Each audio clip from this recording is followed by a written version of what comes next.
Hey there tech fans, Rick here again from the O-Ray team. In today's video, I'll show you how to quickly and easily expand the widescreen TV in your media center or the computer monitor on your desktop by using a simple HDMI switch. Now here's the challenge. Most displays have a limited number of HDMI ports that you'll use to connect up your media equipment.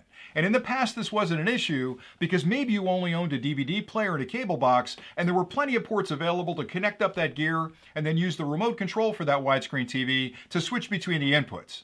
The challenge nowadays is that your media equipment is greatly expanded. Maybe you've added a game console or two, you've got a streaming device, other things you want to connect up like a laptop, and you can quickly run out of ports. Now I know you can get behind the TV and start plugging and unplugging cables, but the challenge there is that HDMI ports were not really designed for heavy duty use, especially on the monitor side, and if you're constantly plugging and unplugging things, over time you're going to damage that port. And that's exactly what an HDMI switch is designed to help with. It allows you to make one connection to your display and connect multiple devices up to it, and then simply tap a button to switch between those inputs. It allows you to greatly expand the connection possibilities for any display in the market. Now, I'd like to start off with a basic understanding of where the HDMI switches are used because there's primarily two places where you'll want to expand those connections. In your media center, and maybe in your computer room on your desktop because you've got a high quality monitor there that you may want to share between a real computer and a laptop. And these two are a little bit different in the way they function. The one in your media center, you want to make sure you have a large number of ports on that one because you're going to constantly be expanding the things you want to connect up to the display. But the other important thing is find one that has a remote control because this will be located on your media console and you'll want to sit back in your comfortable chair and be able to switch between those inputs. So it's very important in your media center to find one with a remote control. On your desktop, you're close enough to the switch where you can tap the button on the top so a remote really isn't needed. But one thing you want to consider with the one for your desktop is the type of ports, and I'll explain that in a minute. So the first thing to consider when you're in the market for an HDMI switch is how many devices you're going to connect up to that monitor. And the recommendation is if you have 4 devices, try to find a switch that has at least 1 or 2 extra ports because over time you may want to add additional things to your media center and you want to try and avoid the upgrade later on of buying a new switch with more ports. When you're looking for a switch for your computer, you want to find one that has a variety of ports. You want to have HDMI ports for sure because those will connect up to a home computer, but ones like this have a USB-C connection on the front, and that connection is becoming extremely popular with phones and tablets and some computers, and you want to have a port on the front that if you come home and you're going to work from home for a couple of days, to be able to set your laptop down on your desk and connect up a USB-C cable to the front of it, just so you can have an ease of connection to that display. So they're a little bit different in their function. Another key thing to consider is the resolution of the media that you're going to pass through that switch. Now in most home consoles, you're going to want a switch that'll support 4K minimum, maybe even 8K. Even though you're not using devices today that'll broadcast 8K, again, that eliminates the need to upgrade that switch later on when you upgrade some of your media equipment or your display to an 8K display. So try to get the highest resolution possible on that home media center switch.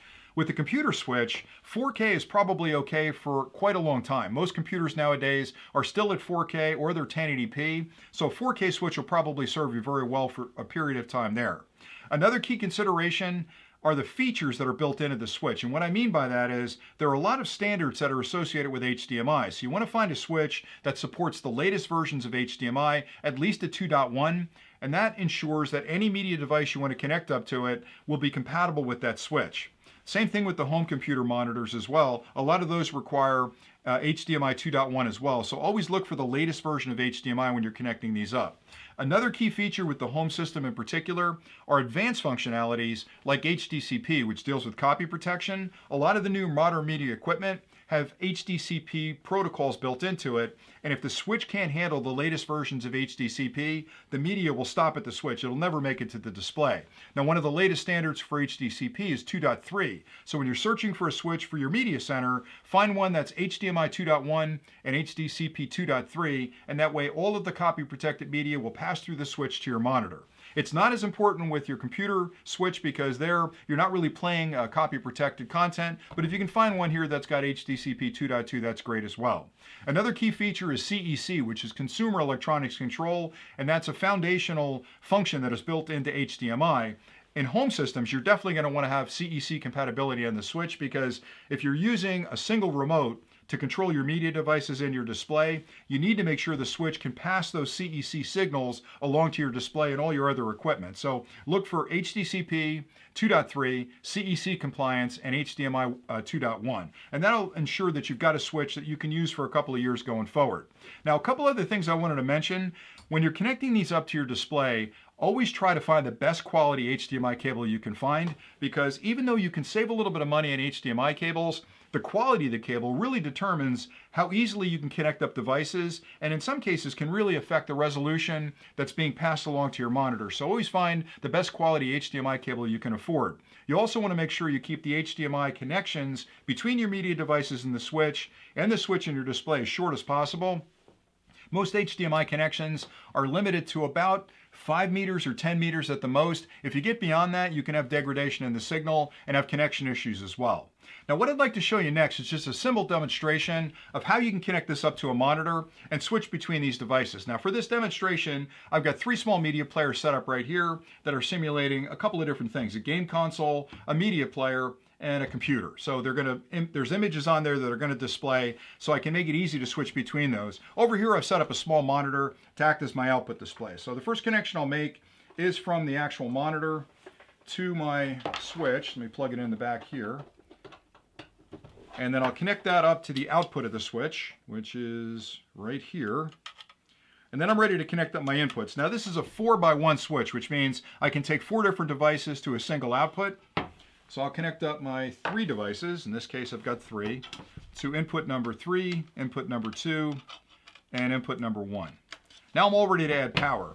One other thing with the computer switch is a lot of these will run off of a standard USB-A charger. So all of these require power. This one typically has an adapter that plugs into the wall, like this one, and it ends in a barrel connection in this case, and that plugs into the power port in the back. With the computer one, if you've got a USB-C connection on it for power, a lot of times you can use a USB-C to USB-A cable and plug that into one of the available ports on your computer. It eliminates the need to find a wall outlet where you're plugging in a charger. Okay, so when this comes on, it immediately comes up on input number 1, which is the last one I used. And to switch between these, I simply tap this button on the front. So I'll tap it again. It'll analyze that second input. It takes a second for it to figure out what resolution I want to pass through the switch to the display. And there's my second input. I'll tap it again to go to the third input. Now, the nice part about that is the switch is smart enough to analyze the resolution, the frame rates, and all the things of the media coming in and make whatever adjustments are needed to give you the best possible picture on the display. And it does that pretty quickly. This one also has a remote control, like I'd mentioned before, so it's very easy to set this up on your counter or on your media center and sit back in your chair and hit the button to actually switch between those different inputs. And again, it's displaying on a single display. With this one, the button's on the top, so it's close enough where you can reach over and tap the button. If you really want to get a remote for this, there are versions of this with remotes as well, but it really is that simple to get it working. Now, some other advanced features you'll find for the ones in your media center is some of the switches actually do a thing called audio extraction, where as it's passing the media stream along to your display, it's also stripping the audio from that media stream and allowing you to pass that along to a home theater system or a soundbar for better quality audio. If you have a really advanced sound system, you might want to look for that feature in the switch. But other than that, it really is just that simple to get it working. And the best part about this is it allows you to extend the life of your display, because if you have a limited number of connections over here, the last thing you want to do is have to replace your display just because you need to connect up more media devices. So hopefully you found this helpful, and until next time, thanks for watching.